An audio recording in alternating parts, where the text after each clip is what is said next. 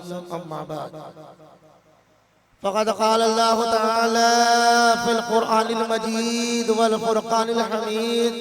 फ़अऊज़ु बिल्लाहि मिनश शैतानिर रजीम। बिस्मिल्लाहिर रहमानिर रहीम। क़ुल या अहलल किताब तआलौ इला कलिमतिन सवाइन बैनना व बैनकुम अल्ला तअबुदु इल्लल्लाह। वबाद क़ाल अज़्ज़ व जल फ़ी मौदिन आख़र या अय्युहल्लज़ीना आमनू इत्तक़ुल्लाह हक़्क़ तुक़ातिही व ला तमूतुन्ना इल्ला व अंतुम मुस्लिमून। वबाद क़ाल अज़्ज़ व जल फ़ी मौदिन आख़र ज़हरल फ़सादु फ़िल बर्रि वल बहर सदक़ल्लाहुल अलियुल अज़ीम। वबाद वक़ाल अन्नबी सल्लल्लाहु अलैहि वसल्लम या अय्युहन्नास क़ुलू ला इलाहा इल्लल्लाह तुफ़्लिहू औ कमा क़ाल अलैहि सलातु वस्सलाम। एको जगदीश्वरा एको जगत गुरु सर्वावतार सत्य सर्वधर्म ग्रंथ सत्य समता सम्मलन पराधीना ओम भूर्भुवस्सवः तत्सवितुर्वरेण्यं भर्गो देवस्य धीमहि धियो न प्रचोदयात्। ओम विश्वानि देव सवितरदुरितानि परासु यद्भद्रन्न आसुः। नमस्ते विश्वरूपाय प्राणिना पालकाय ते जन्म स्थिति विनाशाय वसंधवे वंधवे वंधवे। अस्तु मा सतगमयी तमसुमा ज्योतिर्गमयी मृत्योर्मा अमृतगमयी। Islamabad born in the full light of history. There is no religion but Islam there before Allah now. God is only one. Last messenger of the God, the Muhammad sallallahu alaihi wasallam. Islam is not ritual and customs. Islam was allowed for thing mistake.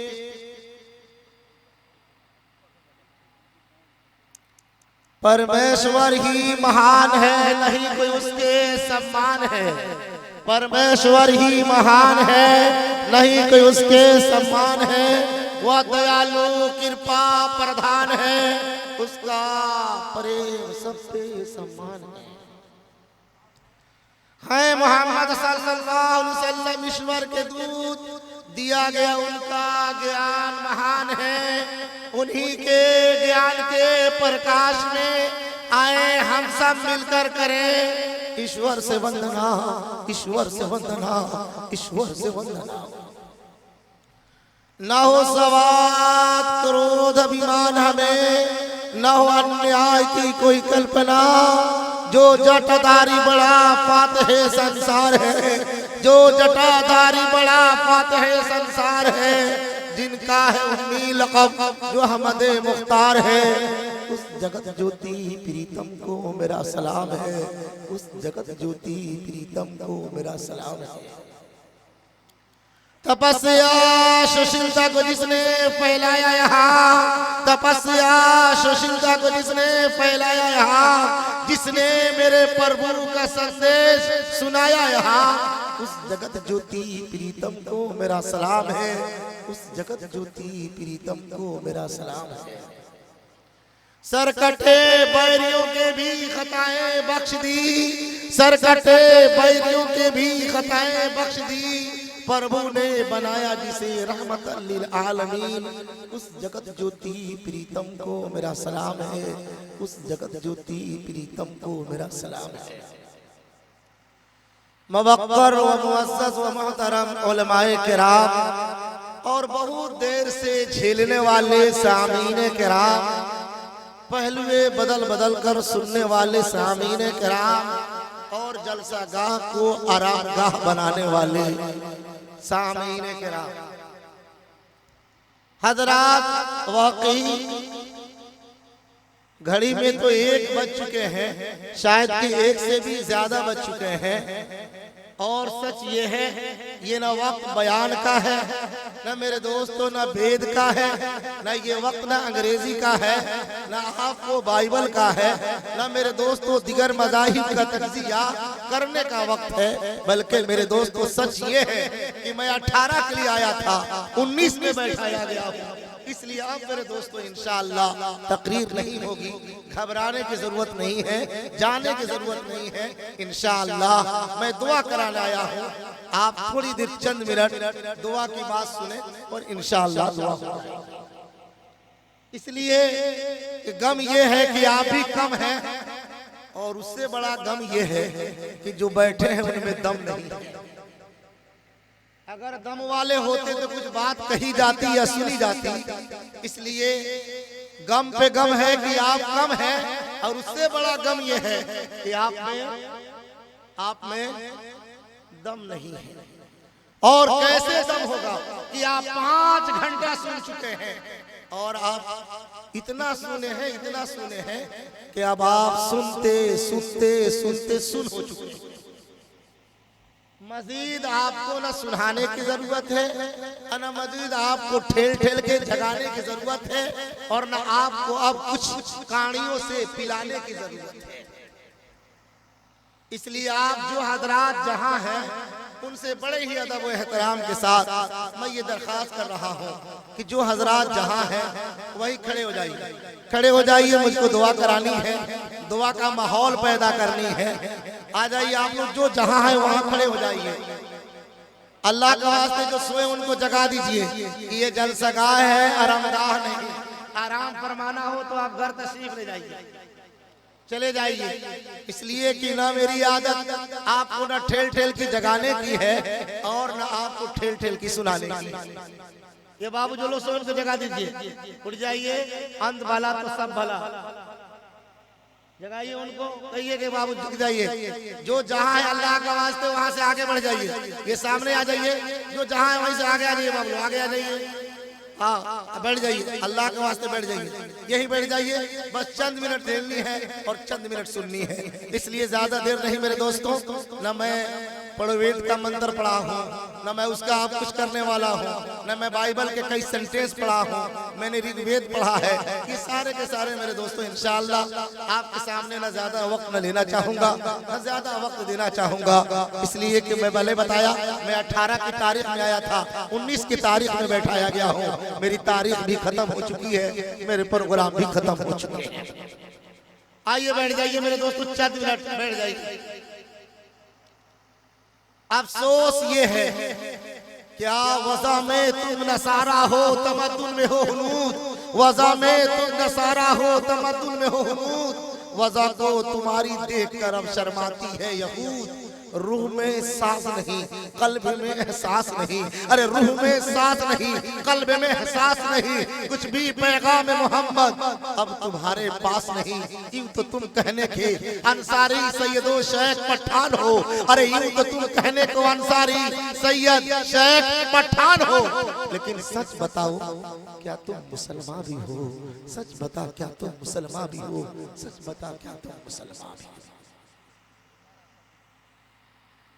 जरा सोचे कि हम मुसलमान भी हैं कि नहीं हैं, वरना मेरे दोस्तों हमारी तहजीब, तमद्दुन, कल्चर और हमारे तौर तरीके जो हैं मेरे दोस्तों, अफसोस ये है ऐसे तौर तरीके, ऐसे रहन सहन, ऐसे कल्चर, ऐसे शहवाब, ऐसे विचार, ऐसे आहार, ऐसे ख्यालात, ऐसे तस्वुरात, ऐसे हमारे और आपके मत पूछिए हालात हैं कि आप इस वक्त से 5 घंटे से हालात सुन रहे हैं, 5 घंटे से इस्लाह मुआशरा पे बात सुन रहे हैं। इसलिए अब मजीद इस्लाह मुआशरा पर न बात करनी है, न ज्यादा वक्त लेनी है। फकत मेरे दोस्तों मैं अपनी हाजिरी दर्ज कराने आया था, हाजिरी भी दर्ज करा चुका और इंशाअल्लाह चंद मिनट दुआ करानी है। इंशाअल्लाह चंद मिनट के बाद दुआ भी हो जाएगा। इसलिए घबराने की जरूरत नहीं, उकताने की जरूरत नहीं। अब आए, ये कौम ऐसी कौम है कि अफसोस ये है कि ये कौम ऐसी कौम है कि फरमाया कि इस्लाम से बेहतर कोई मजहब नहीं और मुसलमान से बदतर इस रुए ज़मीन पर कोई कौम नहीं। क्या लिखा डॉक्टर विवेकानंद ने लिखा, क्या इस्लाम से बेहतर कोई मजहब नहीं और मुसलमान से बदतर कोई कौम नहीं। इसलिए कि मुसलमान को होना क्या था, कर क्या रहा है, करना क्या चाहिए था, हो क्या रहा है। हम और आप ठंडे दिलो दिमाग से सोचें और समझें और सोच समझकर यहाँ से चंद मिनट के बाद उठने की कोशिश करें। वरना आज का मुसलमान ऐसा मुसलमान जो मस्जिद के लिए सर कटाने को तैयार है, लेकिन मस्जिद में सर झुकाने को, सर कटाने को तैयार है, पर आज का मुसलमान सर झुकाने को, अरे बोलिए ना, सर झुकाने को तैयार नहीं है। सर कटा देगा लेकिन सर झुकाएगा। मैंने अभी कल की रात कहा था कि आज का मुसलमान मौत का डर है पर गुनाहों पर रोक नहीं। अरे मुसलमान, मौत का खौफ है पर गुनाहों पर रोक नहीं। अरे मौत का खौफ है पर गुनाहों पर रोक नहीं। जन्नत सबको चाहिए पर नमाज कहा, पर नमाज कहा। अरे बोलिए ना, पर नमाज कहा। अरे पर नमाज कहा, शौक नहीं। मौत का खौफ है बस गुनाहों पर रोक नहीं।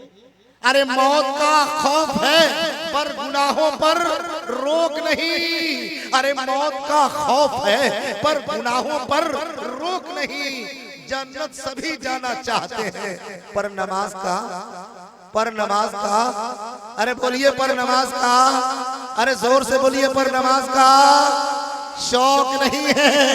मस्जिद के लिए सर कटाने को तैयार मगर सर झुकाने को तैयार नहीं है। अरे जब नाते नबी सुनता है तो झूम जाता है। अरे जब ये नाते नबी सुनता है तो झूम जाता है।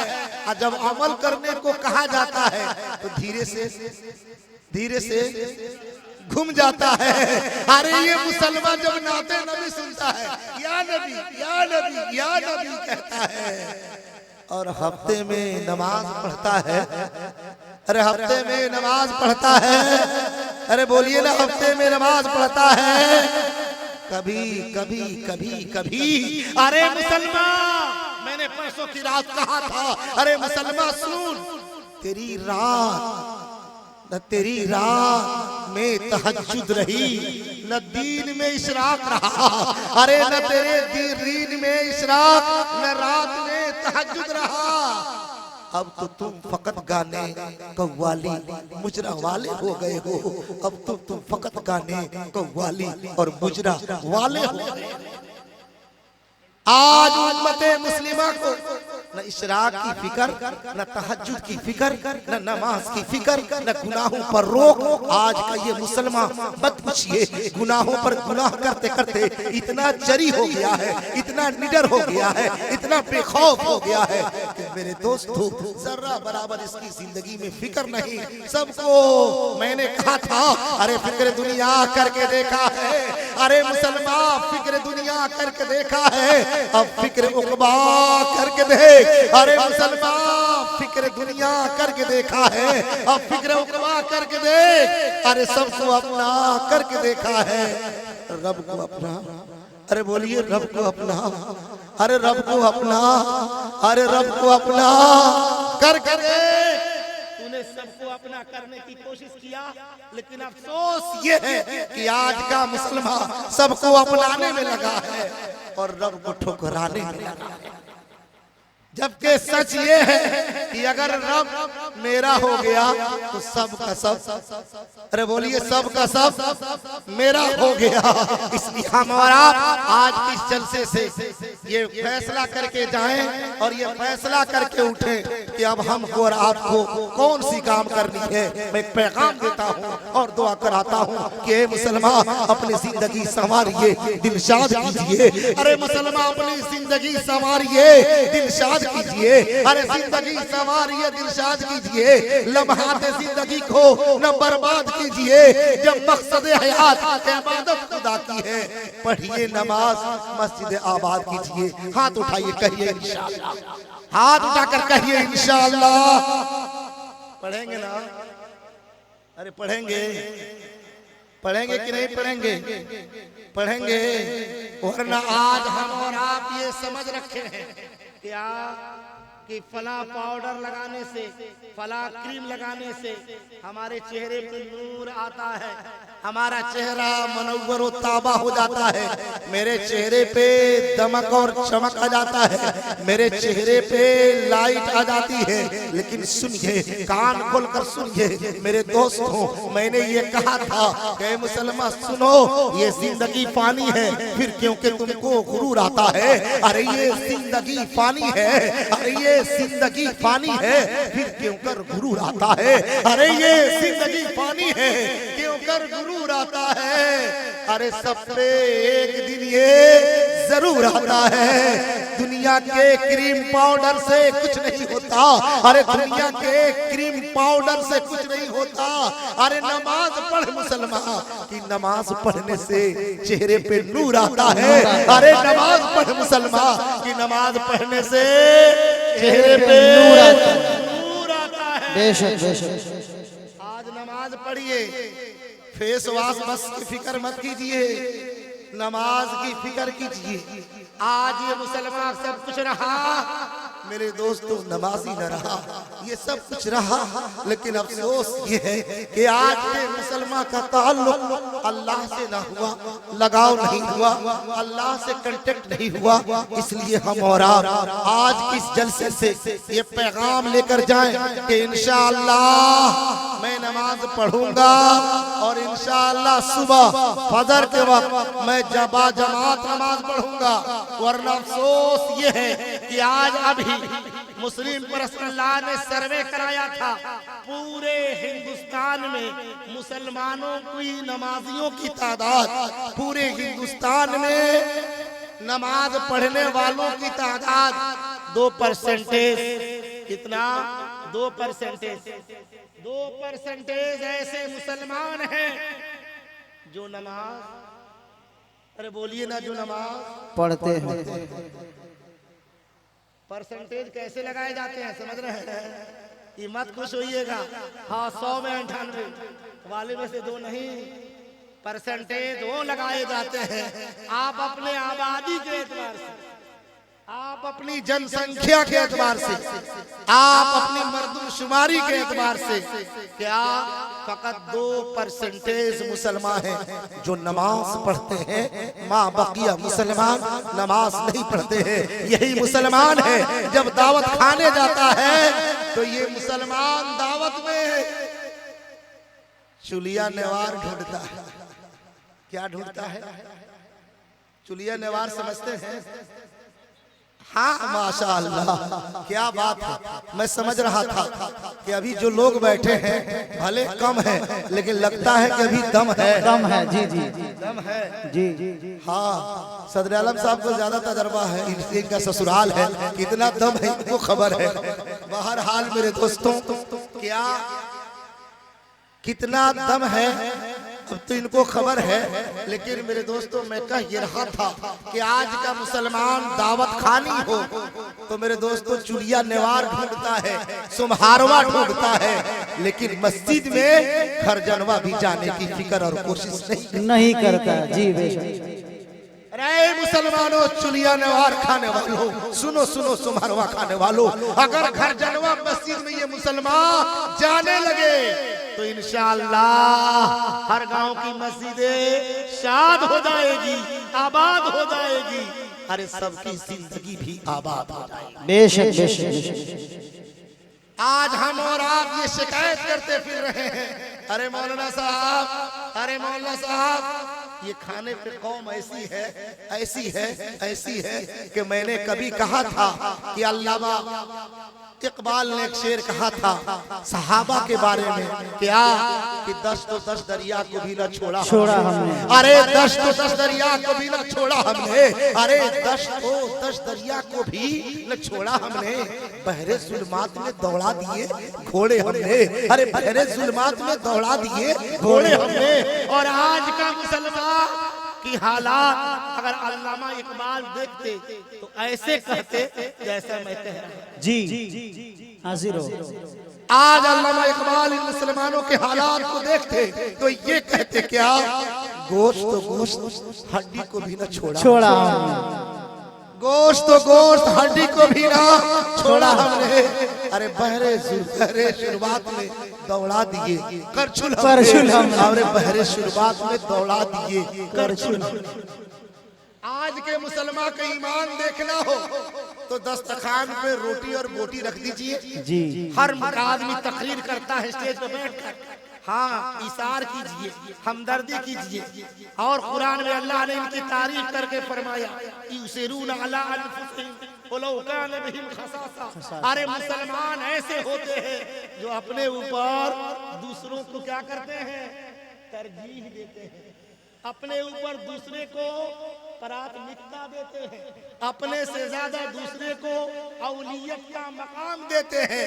लेकिन गोश्त रख दीजिए, सबसे पहले जो ये तकरीर कर रहे हैं ना, बूटी उठेगा बगल वाले के प्लेट में नहीं, कहाँ जाएगा? अपना प्लेट में, अपने प्लेट में। समझ में आ गया कितनी बड़ी इशार है, कितनी बड़ी हमदर्दी है। और कैसे ये कौम पढ़ती है, युसिरूना अला अनफुसिहिम वलौ काना बिहिम खसासा। अल्लाह ने कहा, अरे मोमिन वो है, अल्लाह वाले वो है, अल्लाह के लाडले वो है, जन्नती वो है, अरे जन्नत में जाने वाले वो हैं। जन्नतियों की सिफत ये है, और ये मोमिन की अगर सिफत होगी तो जन्नत में जाएगा। कैसी? युसिरूना अला अनफुसिहिम वलौ काना बिहिम खसासा। कि बाद मुसलमान ऐसे हैं, अल्लाह वाले ऐसे हैं कि अपने भूखे रह जाते हैं और अपने भाई को खिला दिया करते हैं, अपने प्यासे दम तोड़ देते हैं, लेकिन अपने भाई को, अरे अपने भाई को पिला दिया करते हैं। और आज का मुसलमान ये है कि इनके हालात देखकर किसी ने कहा था, अरे आज का एक इंसान को डस रहा है, एक इंसान को डस रहा था। ये सांप बैठे देखकर ये माजरा मुस्कुरा रहा था। एक इंसान को डस रहा था, अरे एक इंसान को डस रहा था। सांप बैठे देखकर मुस्कुरा रहा था। अरे किसी ने पूछा, ऐ सांप क्यों मुस्कुरा रहा है? सांप ये मुस्कुराता हुआ बोला कि मेरा काम उसका भाई कर रहा है। अरे मेरा काम कौन कर रहा है? उसका भाई कर रहा है। और ऐसे आगे बढ़कर मैंने कहा था कि ओ बुराई पर बुराई कर रहा है, अरे ओ बुराई पे बुराई कर रहा है, अरे ओ बुराई पे बुराई कर रहा है। ये काम कोई और नहीं, अरे बोलिए ना, मेरा भाई कर रहा है। ओ बुराई पे बुराई कर रहा है, अरे ओ बुराई पे बुराई कर रहा है। ये काम कोई और नहीं, मेरा भाई कर रहा है। ये मेरा भाई कर रहा है। अरे जोर से बोलिए, मेरा भाई कर रहा है। बेशक बेशक। आज हम जितना दूसरों से परेशान नहीं है, उतना हम अपनों से परेशान। आज हम दूसरों से परेशान नहीं, अपनों से परेशान है। और हमारी और आपकी ये समाज और सोसाइटी को देखकर ये कहना पड़ता है कि सैयद तो हो सकते हैं, शेख तो हो सकते हैं, पठान तो हो सकते हैं, लेकिन ऐसे मुसलमान नहीं हो सकता। ऐसे मुसलमान हो नहीं सकते हैं। इसलिए आप आज के जलसे से वादा कीजिए और संकल्प लीजिए, दृढ़ विश्वास के साथ संकल्पित होकर हाथ उठाइए, प्रतिज्ञा कीजिए और आप अज़्मे मुहकम के साथ, सिद्का है अज़्मे मुहकम के साथ, यकीन के साथ हाथ उठाइए और कहिए कि इंशाअल्लाह अगर मैं किसी को हंसाऊंगा नहीं तो इंशाअल्लाह मैं किसी को रुलाऊंगा।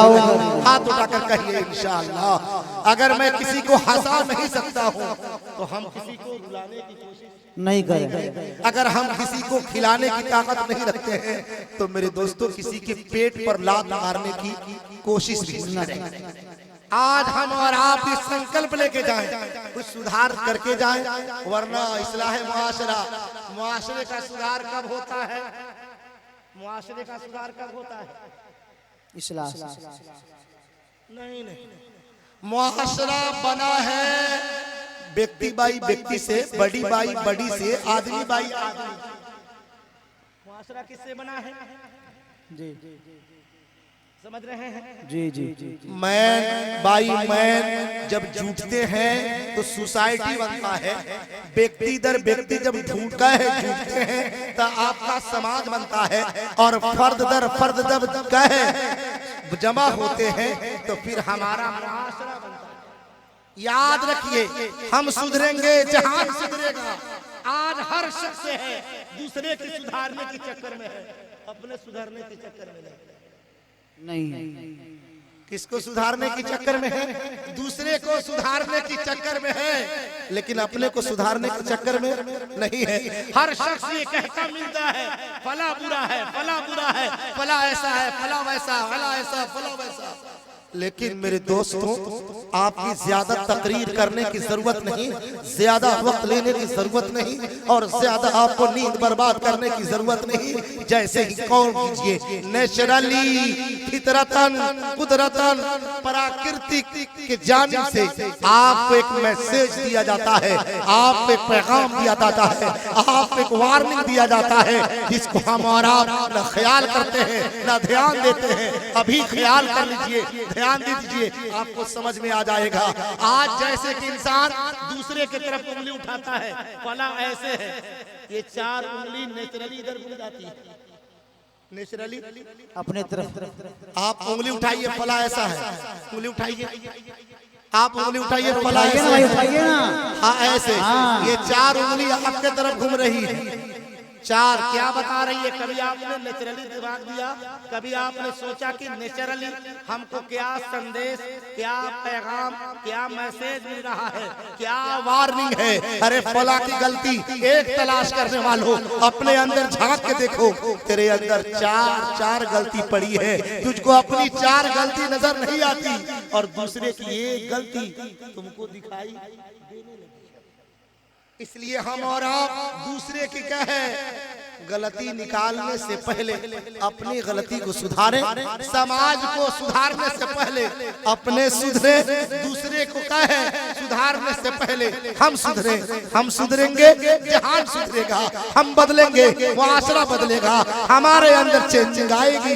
तो मेरे दोस्तों, सोसाइटी के अंदर चेंजिंग आएगी। किसी ने कहा था, खुदा ने आज तक उस कौम की हालत नहीं बदली। अरे खुदा ने आज तक उस कौम की हालत नहीं बदली जिसे खुद न हो ख्याल अपनी हालत बदलने का।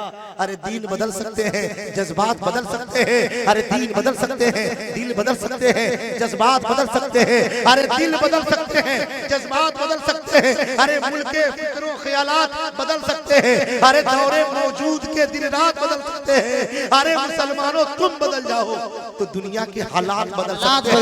अगर तुम बदल जाओ तो दुनिया के हालात बदल सकते हैं। अगर तुम बदल जाओगे तो दुनिया का हालात खुद ब खुद बदल जाएंगे।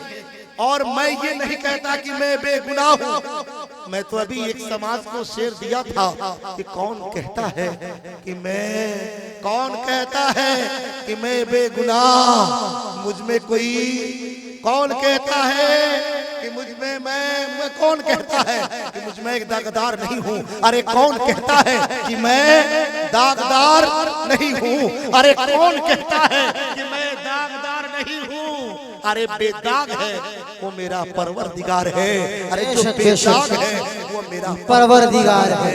आए सब में दाग है और सभी लोग दागदार हैं, लेकिन दागदार होने के बावजूद हालात को बनाइए, हालात को सुधारिए। हम खुद सुधरेंगे तो मुआशरा सुधरेगा, समाज सुधरेगा। अब ये मत सोचिए फला सुधरेगा, फला सुधरेगा, फला सुधरेगा। किसी शायर ने कहा था, अरे जलालो आतिशी बरको साहब पैदा कर। अरे जलाले आतिशी बरको साहब पैदा कर। अरे जलाले आतिशी बरको साहब पैदा कर। अरे न कर किसी इनकलाब का इंतजार, हो सके तो तुम खुद ही एक इनकलाब पैदा कर। सुभान अल्लाह, सुभान अल्लाह। एक इनकलाब। ये चंद अपराध बैठने वाले चाहे तो पूरा इनकलाब ला सकते हैं। हिंदुस्तान में इस्लाम कैसे आया पढ़िएगा। बहरहाल बात नहीं कि मैं आपके सामने तमाम बातें करूं और तमाम उन असलोकों का या मैं सेंटेंसों का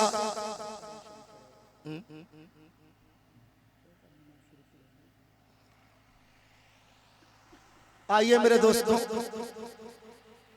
मैं कह ये रहा था, बता ये रहा था, क्या क्या बता रहा था?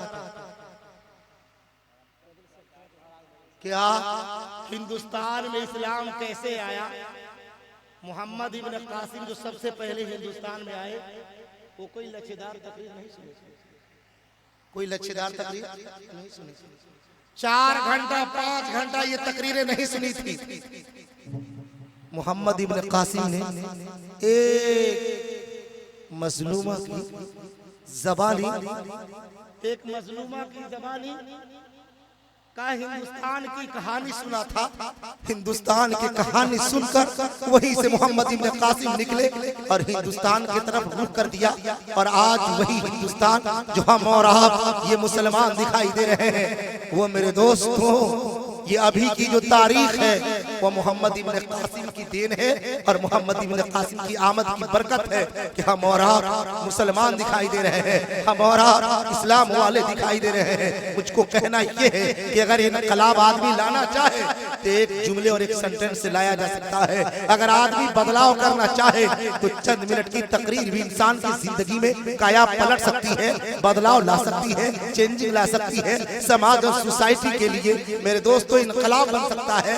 लेकिन अफसोस ये है कि आज हम घंटों नहीं रातों रात तकरीरें सुनते हैं, रातों रात बयाना सुनते हैं, रातों रात हमारी काने हजरत मौलाना जुल्फिकार साहब ने लिखा कि जो कान अच्छी आवाज और अच्छी नात सुनने के मुस्तकिल आदी हो जाए वो भी लज्जत भी गुनाहे लज्जत भी सेमा में मेरे दोस्तों मगन है।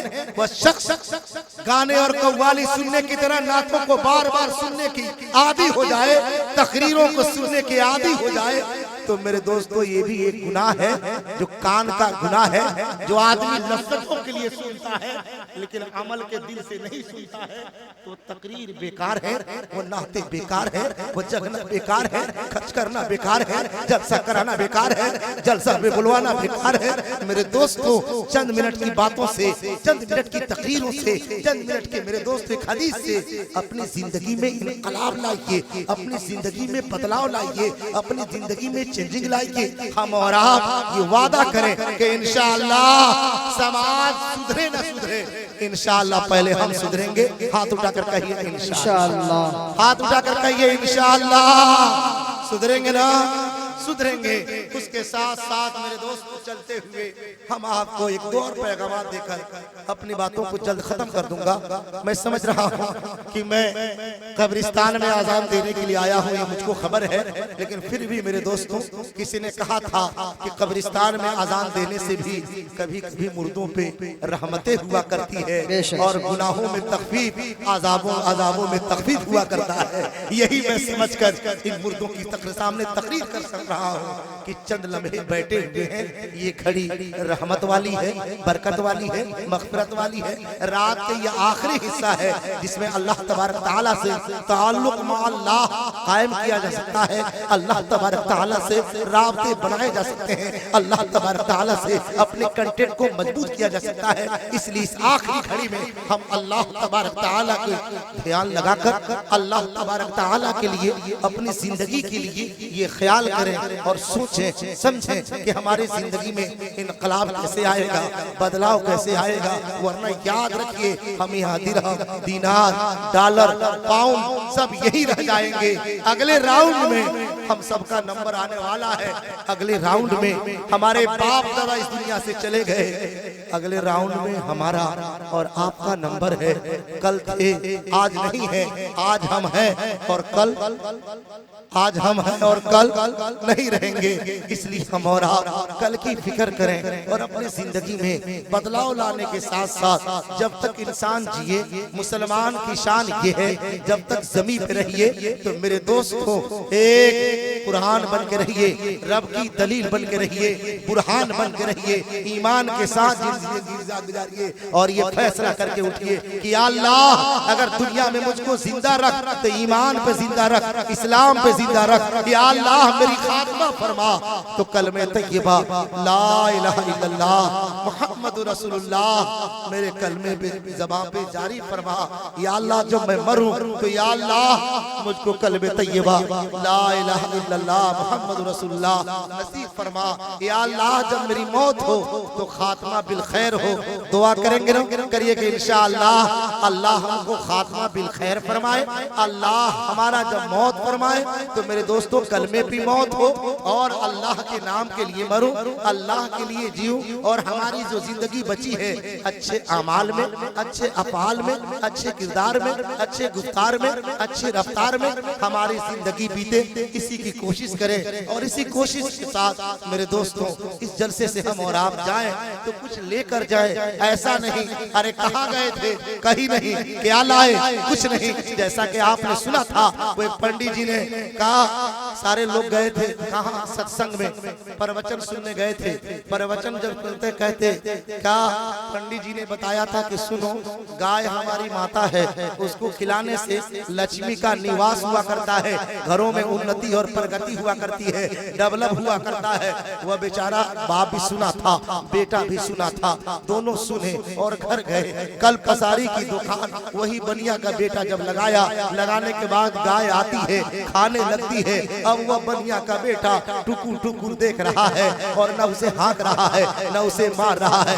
बाप दूर से देखता है तो कहता है अरे मोहना, अरे मार मार गाय खा दिया, देख कितना जियान हो गई। अब कहता बाबा पापा जी ना सुननी, रात पंडित जी कहनी गाय मेरी माता है, खिलाने से उन्नति और प्रगति होती है। तो बाप ने कहा बेटा जब सत्संग खत्म हुआ था और जब वो प्रवचन पंडित जी का खत्म हुआ था तूने देखा था, तो क्या, तो सभी लोग जब शामियाने से उठ रहे थे, जलसगाह से उठ रहे थे, पिंडाल से उठ रहे थे, तो कोई चादर झाड़ रहा था, कोई लुंगी झाड़ रहा था और कोई रुमाल झाड़ रहा था।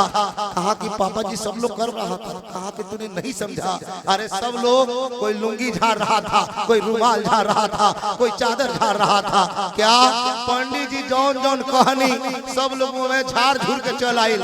तू कितना मूर्ख बड़ा कि यहाँ वाला लेके चल, तू कैसन बड़ा कि यहाँ तू ओकरा के अमल करत रहा। आज मुसलमानों का यही है, रातों रात तकरीर सुनते हैं लेकिन जिंदगी में न कोई परिवर्तन है, न कोई बदलाव है, न कोई चेंजिंग है। जो सुनते हैं अभी वाह वाह आहा वाह वाह आहा कर रहे थे, आज जब उठेंगे वाह वाह करके चले जाएंगे। हमारे जिंदगी में आह के सेवा, वाह के सेवा, वाह के सेवा कुछ नहीं मिलेगा।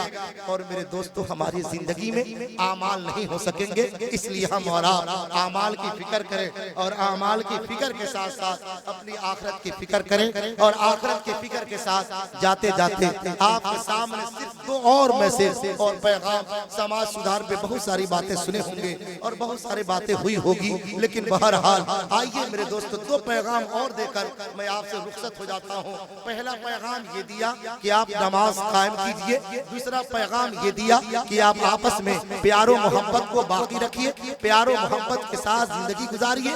एक भाई एक दूसरे भाई से प्यार करे, एक भाई दूसरे भाई के साथ निसार करे, एक भाई दूसरे के साथ ख्यालदारी और पासदारी करे, लिहाजदारी करे, एक भाई दूसरे भाई की अदब और एहतराम किया करे, उसकी बुराई न करे। मेरे दोस्तों अगर कोई भाई है तो उसको हाथ खींचने की फिक्र करे, अरे उसकी पैर खींचने की फिक्र न करे। आज ये मुसलमान मरने के बाद दौड़ दौड़ कर कंधे लगाता है, लेकिन मैं कहता हूँ कि मुसलमानों मरने के बाद दौड़ दौड़ कर कंधे लगाओ या न लगाओ, लेकिन जिंदगी में एक मुसलमान दूसरे मुसलमान को कंधे लगाया करो, हाथ का सहारा दिया करो। आज ये मुसलमान एक मुसलमान मर जाता है, कफन उठा उठा के देखता है, लेकिन मैं कहता हूँ कि मुसलमानों मरने के बाद कफन उठा उठा कर देखो या मत देखो, लेकिन जिंदगी में एक मुसलमान दूसरे मुसलमान के काम आइए, एक भाई दूसरे भाई के काम आइए, एक इंसान दूसरे इंसान के काम आइए, एक पड़ोसी दूसरे पड़ोसी के काम आइए,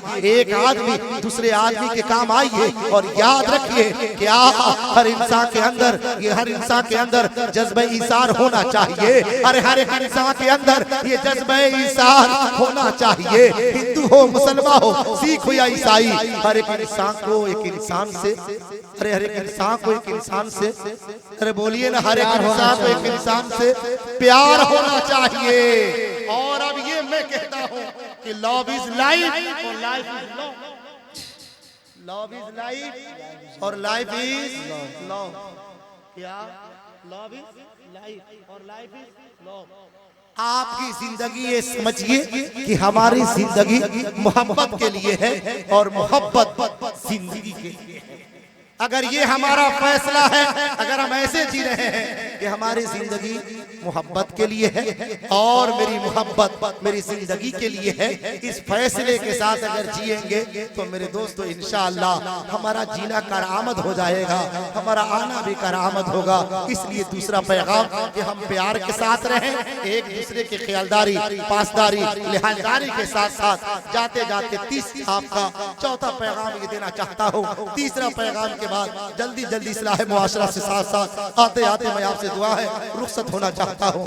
आइए मेरे दोस्तों, चौथा ये पैगाम ये है क्या कि आप अब जब तक जिंदा हैं और अल्लाह ने आपको जो कुछ दिया है, तो मैं आपसे चौथा ये मैसेज और चौथा ये पैगाम देना चाहता हूँ कि मुसलमानों सुनिए, अगर आप इस हिंदुस्तान में अपने वकार को बहाल करना चाहते हैं, आप अपने इज्जत और वकार को लौटाना चाहते हैं, आप इस हिंदुस्तान में इज्जत के साथ जीना चाहते हैं, अगर आप ये सोचते हैं इस हिंदुस्तान में मैं आदरणीय बनूं, माननीय बनूं, सम्मानीय बनूं, पूजनीय बनूं, आप ये सोचते हैं कि मैं हिंदुस्तान में मुअस्सस बनूं, मोहतरम बनूं, मुकर्रम बनूं, एक्सेप्टेड बाय द सोसाइटी बनूं, तो उसके लिए सबसे मेरे दोस्तों मस्ट पैगाम ये है, चौथा पैगाम ये है कि आप एजुकेशनल बनिए और आप अपने बच्चों को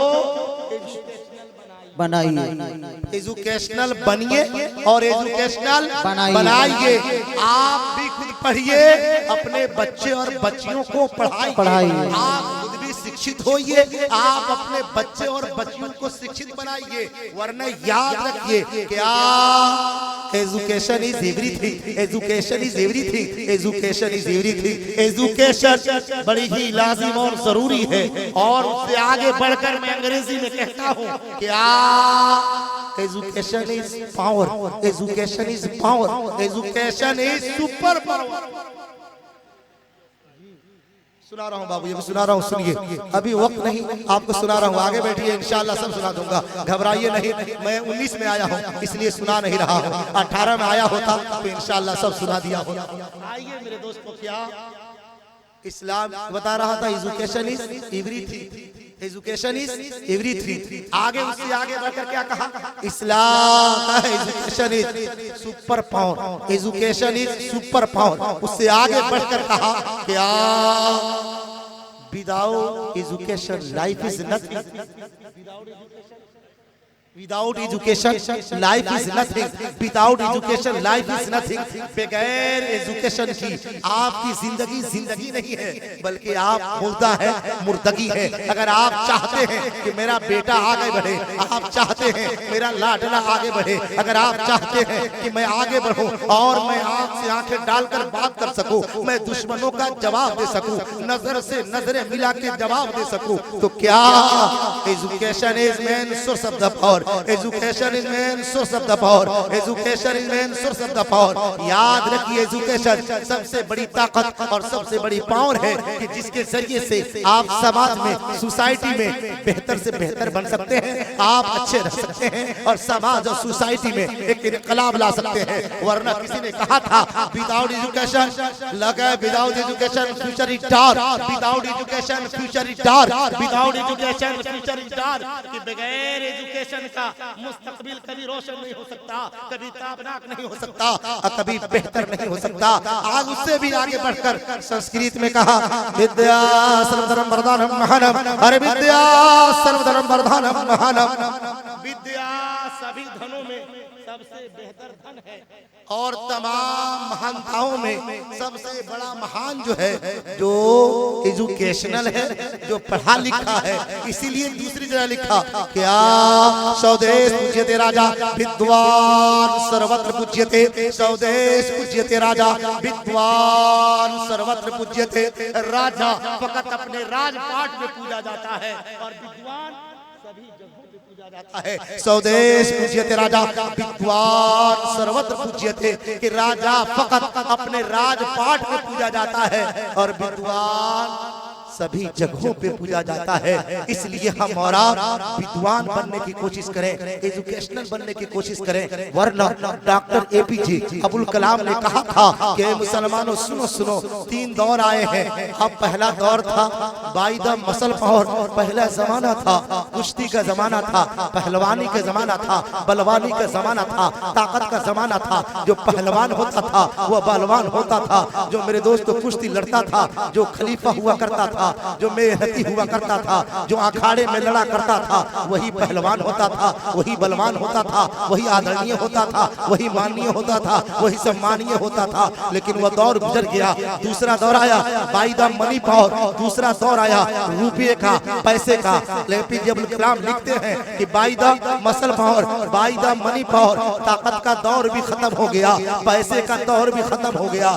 फरमाया ये जो तीसरा दौर चल रहा है, ये जो दौर चल रहा है, ये एजुकेशनल, क्या एजुकेशन लाइफ, याद रखिए एजुकेशनल टाइप। ये जमाना जो चल रहा है ये एजुकेशनल का जमाना है, इल्म का जमाना है, शिक्षा का जमाना है। अगर हम पढ़ेंगे तो पढ़ेंगे और नहीं पढ़ेंगे तो फिर मेरे दोस्तों नहीं पढ़ेंगे। इसलिए हम और आप वादा करेंगे इंशाअल्लाह मैं पढ़ूंगा भी और अपने बच्चे और बच्चियों को पढ़ाऊंगा। कहिए इंशाअल्लाह, हाथ उठाकर कहिए इंशाअल्लाह कि हम अपने बच्चे और बच्चियों को पढ़ाएंगे। और मैं नहीं कहता कि आप डिफरेंस कीजिए, लेकिन मैं ये जरूर कहूंगा कि आप मदरसा जाते हुए बच्चे को आपने देखा होगा, स्कूल जाते हुए बच्चे को आपने देखा होगा। मदरसा का जाता हुआ बच्चा अपनी किताब अपने सीने पे लगा के जाता है, सीने से लगा के जाता है। स्कूल में जाने वाला बच्चा अपना बैग पीछे लगा के जाता है। ये पीछे लगा के जाने वाला बैग एक संदेश, एक पैगाम देता है।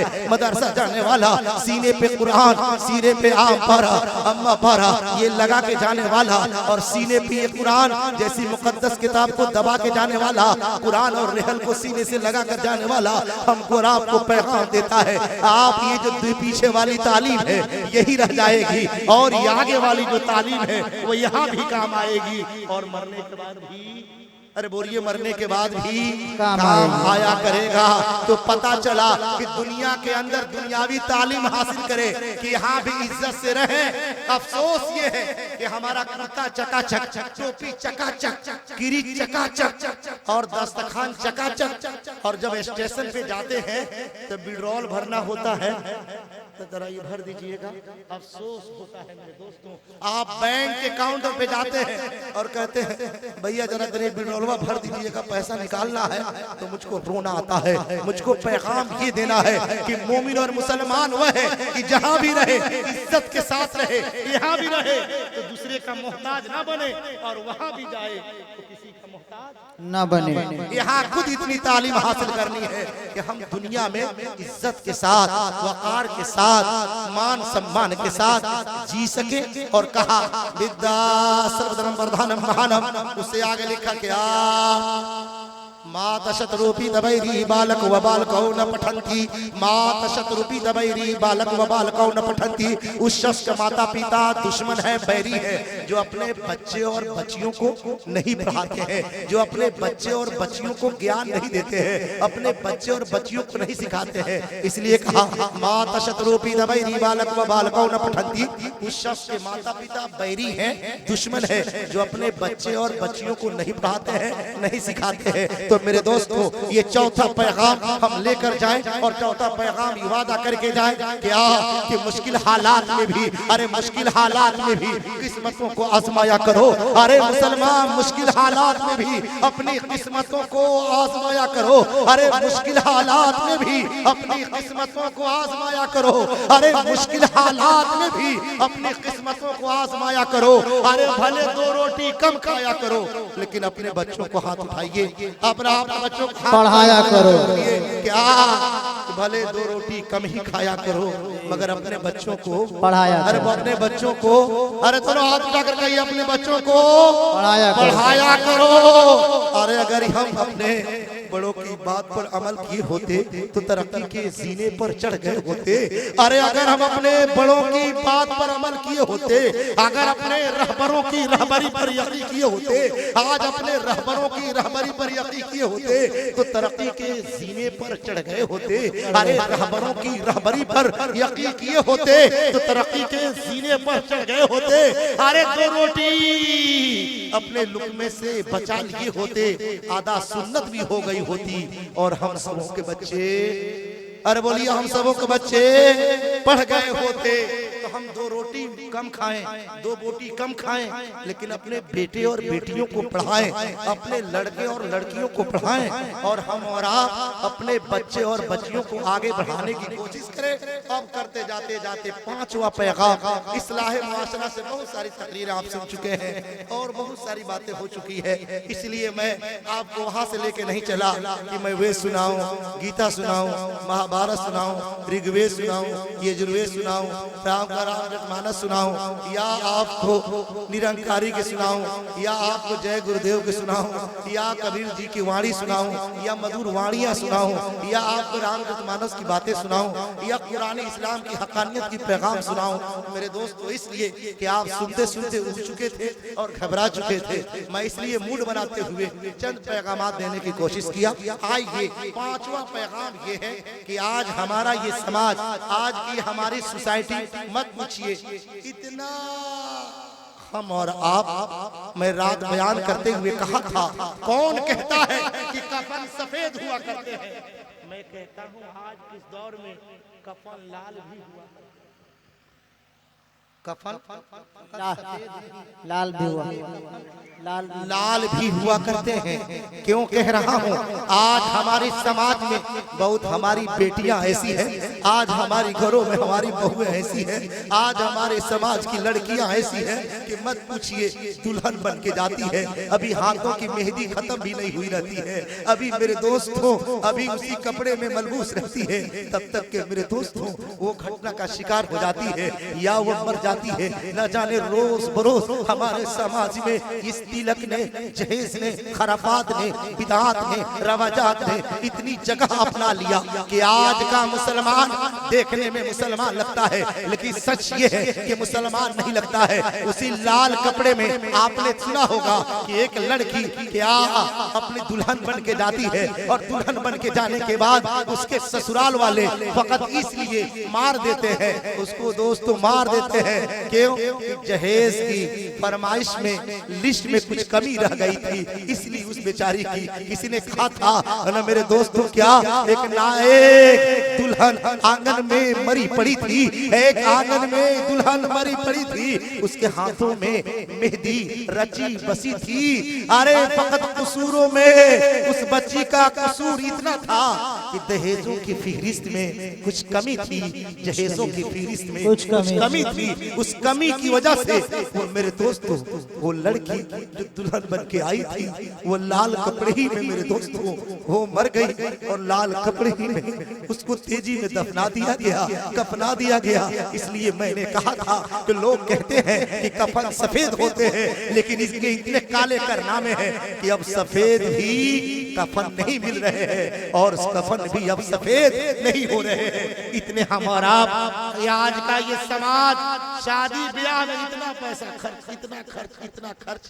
कि मत पूछिए। शादी ब्याह को आसान कीजिए और सुन्नत के मुताबिक शादी कीजिए, वरना बहुत सारे लोग ऐसे हैं हक बात कहने से डरते हैं, हक बात कहने से कतराते हैं। और आज जो मुसलमान सबसे बड़ा दिलदार है वो कहता है मौलाना साहब, हाय मौलाना साहब, हम अपना बेटा के बियाह सुन्नत के मुताबिक कहनी है, एगो गमछा पर एगो रुमाल पर निकाह पढ़ा देनी है। लेकिन मेरे दोस्तों, रात मैंने बयान करते हुए कहा, अरे मुसलमानों सुनो, कान खोल कर सुनो, निकाह के वक्त जो निकाही अंगूठी हम और आप पहना रहे हैं, ये भी निकाही अंगूठी सुन्नत नहीं है। अब सोचिए वो भी सुन्नत नहीं है जो ये एक रंगा गमछा लाल वाला पता न कहां से उठा के लाए हैं और कहां से हम शुरुआत किए हैं। जो बबुआ को निकाह के वक्त गमछा निकालते हैं ओढ़ा देते हैं, टोपी निकालते हैं ओढ़ा देते हैं, अंगूठी निकाल कर पहना देते हैं। याद रखिए न वो गमछा मेरे शरीयत में है न सुन्नत है, और न ये अंगूठी मेरी शरीयत में है न सुन्नत है। आप समझिए जिसको हम और आप सुन्नत समझ रहे हैं वो भी सुन्नत नहीं है, हम और आप जिसको शरीयत समझ रहे हैं वो भी शरीयत नहीं है। अब सोचिए कि आज के मुसलमानों के हालात कैसे हैं। बहरहाल उन लड़कियों की कदर कीजिए। मैंने कहा था यत्र नार्यस्तु पूज्यन्ते रमन्ते तत्र देवता, यत्र नार्यस्तु पूज्यन्ते रमन्ते तत्र देवता। अरे जिस घरों में लड़कियां होती है, अरे जिस घरों में नारियां होती है, लक्ष्मी का निवास हुआ करता है, उन्नति हुआ करती है, प्रगति हुआ करती है। और मैं कहता हूँ no difference daughter and son, no difference daughter and son. आप बेटे और बेटियों में फर्क मत कीजिए, तमीज मत कीजिए। बेटे और बेटियों को बांटने की कोशिश मत कीजिए, अलग करने की मत कोशिश। बेटा हो या बेटी हो, दोनों की आप एजुकेशनल बनाइए, दोनों को पढ़ाइए, दोनों को एक समान इज्जत दीजिए, एक नजर से देखिए, एक जैसे देखिए। अलग भेदभाव करने की जरूरत नहीं है, बांटने की जरूरत नहीं है। मैं कहता हूँ बेटों से बेहतर बेटियां हैं। मेरे आका सल्लल्लाहु अलैहि वसल्लम ने फरमाया था अल इब्नु बरकतुल्लाह अल बिन्तु रहमतुल्लाह। अरे बेटा बरकत बन के आता है, बेटी अल्लाह की रहमत बन के आती है। और मैंने कहा था धनो दौलत मालो सर अच्छा नहीं लगता, अरे धनो दौलत मालो सर अच्छा नहीं लगता। जिस घर में न हो बेटियां वो घर भी अच्छा नहीं लगता। इसलिए हम और आप इन बेटे और बेटियों में डिफरेंस ना करें, इन बेटे और बेटियों की बांटने की कोशिश ना करें, बल्कि दोनों को पढ़ाएं, दोनों को लिखाएं, दोनों को मेरे दोस्तों जो समाज और सोसाइटी में जो कुरीतियां हैं, जो बीमारियां हैं, उनको खत्म करने की कोशिश करें। और अल्लाह तबारक तआला से दुआ करें कि अल्लाह तबारक तआला हमको और आपको कहने से ज्यादा सुनने से ज्यादा अमल करने की तौफीक नसीब अता फरमाए। आखिर दावाना अल्हम्दुलिल्लाहि रब्बिल आलमीन।